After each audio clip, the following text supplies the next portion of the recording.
So you've decided to start your dietitian private practice. Congratulations.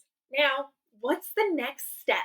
This video is going to discuss 3 things that you need to have before you start your dietitian private practice and some things that are just really nice to have. My name's Shena and I'm a dietitian that has been in private practice for the last decade. I did it all wrong so that way you don't have to. So if you want to learn all of the cheats to start the laziest, most profitable business that you possibly can, definitely click that subscribe button. So before we dig into the nitty gritty of what you actually need to start your private practice, I want you to just take a step back and look at where your mindset is right now.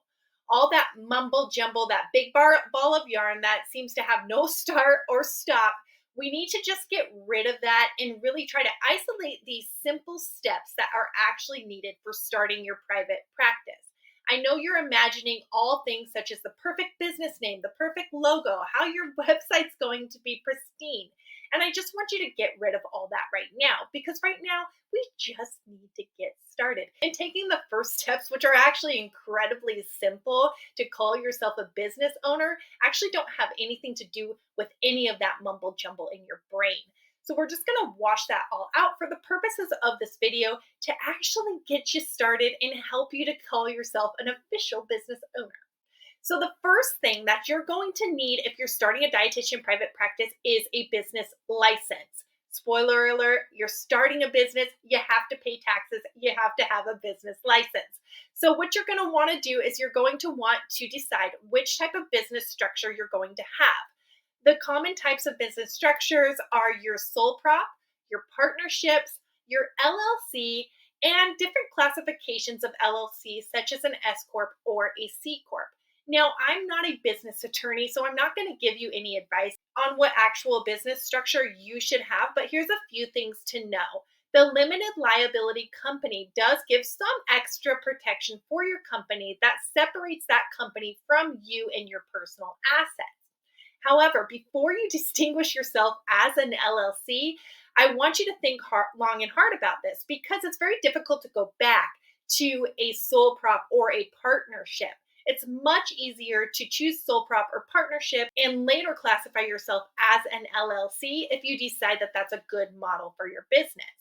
Especially if you're deciding down the road to do something like an S Corp or a C Corp, which is a different way in which you're going to be taxed. Now, the reason I say this is if you're doing something like accepting insurance and you opt for doing an LLC, it can have different costs associated with it from state to state. Some states are very expensive to maintain that LLC. If you decide one day that you don't want it, you may have to dissolve your entire business, re-register as a sole prop or a partnership, and change your EIN, which if you are accepting insurance, this can become incredibly complicated.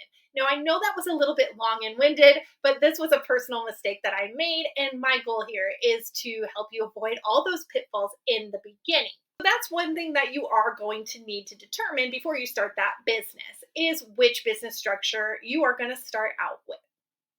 The next thing that I really encourage you to do is get an employee identification number or an EIN. Really, all you have to do to get this is Google how to get an EIN after you have your official business license. It takes about 30 seconds to a minute to get an EIN. Now, while an EIN isn't technically mandatory, it helps to protect your social security number so you're not putting those on to all of your legal documents and contracts. And it's free, so why wouldn't you do that? Here's what I want you to do as you're getting your business license. I want you to ditch the thought that you need the perfect name, the perfect logo, all of those thoughts in your mind before you get that business license. So many of us can get stuck on something like a business name for weeks, months, or even years, which prevent us from opening that business. You are thinking too hard. When I started my business, I literally picked a letter out of the alphabet, and that's what I named my business because it is super simple to add doing business as names to your business license as you go along and very affordable. So we can change our business name at any time. Do not let yourself get stuck there when you're creating your business. Things do not need to be perfect and should not be perfect in the beginning, because as your business evolves and grows, things like business names very commonly change. The next thing that you're going to need to start your business is liability insurance. This is going to protect both you and your clients when you are running your private practice. So this is kind of non-negotiable. It's very affordable. They do have pro liability with the Academy of Nutrition and Dietetics, which I do recommend that you're a part of, especially for those first few years of business, and you're getting a little bit of a discount there too. So usually it's a few $100s a year to do that. Liability insurance, no big deal. Takes like about an hour to set up. So that's the next thing that you're going to need when you start your business. The next thing that I highly recommend, but I guess isn't technically mandatory when you start your business, is an electronic health record system. Now, this could be something like SimplePractice, Practice Better, Calyx, or Healthy are some of the more common ones for dietitians. I myself use Calyx Health. But what I will say is all of these platforms do the exact same thing.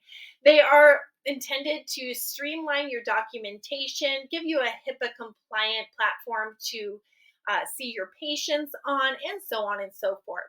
And while an EHR system isn't typically mandatory for somebody practicing in private practice, I do highly, highly recommend one if you're going to see patients one-on-one, because it just keeps everything simplified. And like I mentioned, I am very into being as lazy and simplified as possible so that we grow a business that we love and don't.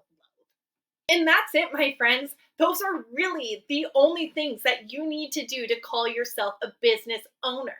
So for just a few $100s, you could have that business started in about an hour. Final thoughts on that: do not overcomplicate it. Let's next dig into some of those things that are just kind of nice to have. So the first thing that I do recommend is getting started with the website. Again, don't overcomplicate it. You just want to get your foot in the door of calling yourself a private practice owner and having a place to send people where they can book appointments. So that's exactly what I recommend that you do when you do start your website. Keep it super simple. Just one single page, and you can YouTube how to start a website. You can do something through a self-hosted WordPress website, or you can use a website builder. The next thing would be getting started with your flyers and your business cards. So that way you're able to market yourself locally. I will say that this is actually not mandatory either, and people do often get stuck here. So don't do this if it's going to get you stuck. For example, if you think you're going to have an office and you don't want to do those business cards until you have an office, then maybe this isn't the right thing to be doing at this time, and it's not mandatory.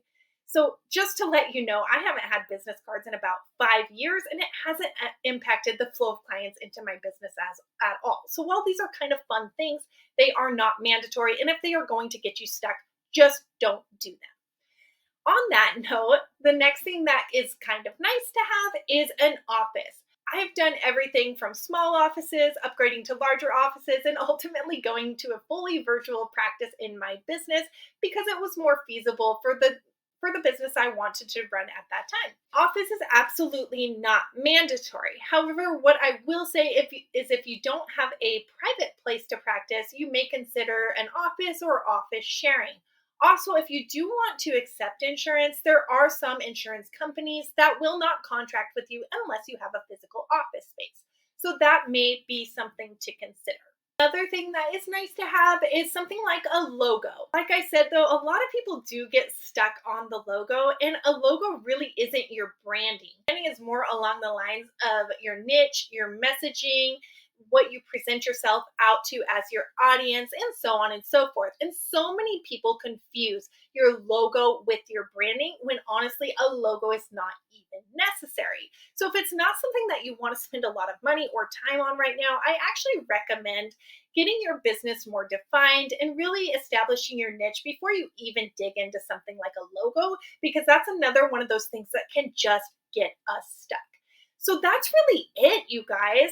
Those are the need to haves and the nice to haves when you're starting your business. Do not overcomplicate it. Just get your foot in the door, get that business started, and get into the nitty gritty down the road as you learn more about yourself, your clients, and what you want to do in your business.